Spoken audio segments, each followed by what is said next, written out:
Greetings for the day.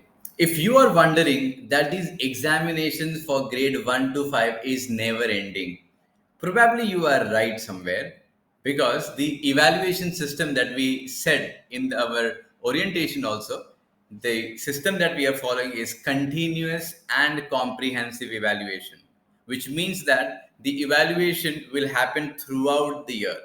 Now, every week we have dedicated Wednesdays, or maybe in few cases Tuesday, Wednesday, or a combination of that, right?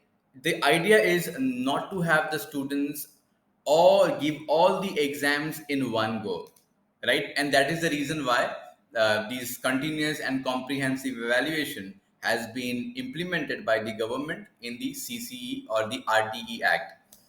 Now, coming to grade 1 to 5, we are just done with our CP1, and you see now the next week we are having CP2 being started. Now, children might also say that where is my break?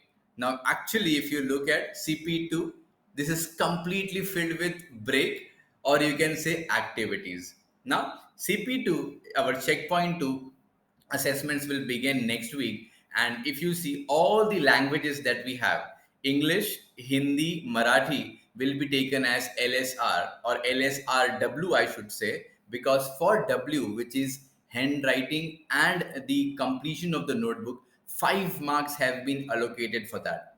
So if you want to score well, or if you want to ensure that you are getting 5 complete marks in CP2, make sure your books are complete.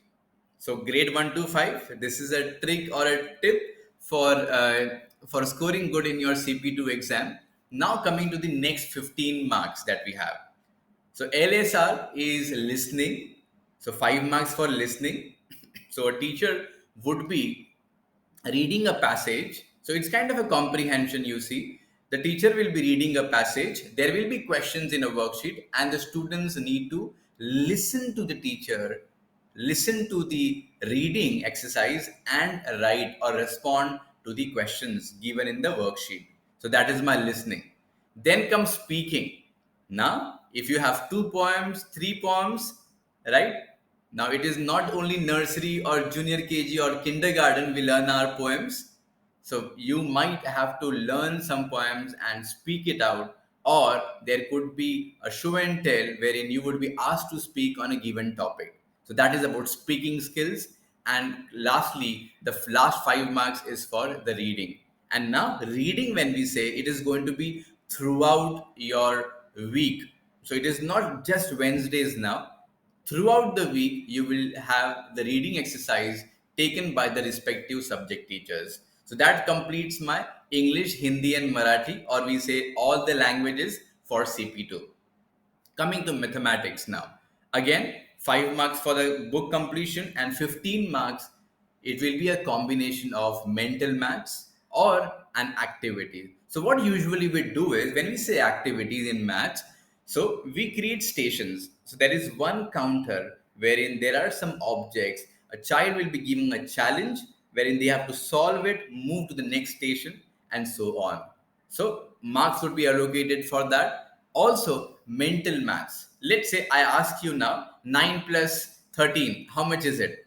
Now, quickly, you have to calculate without writing it, without using any gadgets. You just have to write me and tell the answer as 22. Is that the right answer? Let's check it. So, mental maths is what we would be doing in CP2. Now, coming to the science part.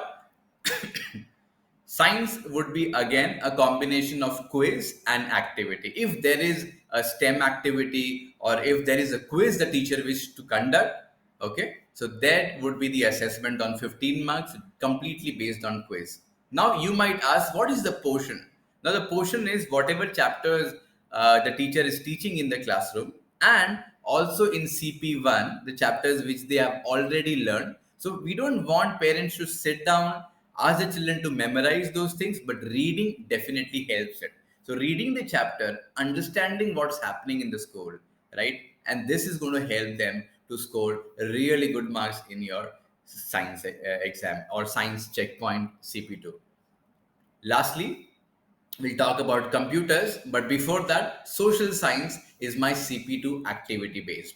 Now, social science have a lot of projects. It can have a map, it can be a tracking outside, or it can be finding or exploring new things. So, social science would be again based on activities and also combination of worksheet, quizzes. So, you see, this is not a conventional test. So, CP2, the entire setup is entirely skill based and not conventional or written exam. Computers, since we have not taken it in term one, so this is a graded subject. Remember, computers is a graded subject just like your arts and PE. So we would be taking their theory paper for 20 marks and 20 marks for practicals. So now in CP2, the entire weightage or most of the weightage is given to computers, or you say ICT. So theory 20 marks and practicals 20 marks. And that's about it. That's our CP2 starting from next week, which is in the month of August, we are starting. And as I said, this entire assessment has been planned. One is to understand the competency in terms of knowledge, content, and the other part, as the vision of our schools go, that we want to inculcate skills in our children and not to have this exam pressure, especially with grade 1 to 5 and the elementary grades where we implement the CECE pattern. Thanks for watching. I hope now you have got a better clarity of how CP2 is going to be executed. And if you have any queries, you can reach out to school and we will be able to help you out.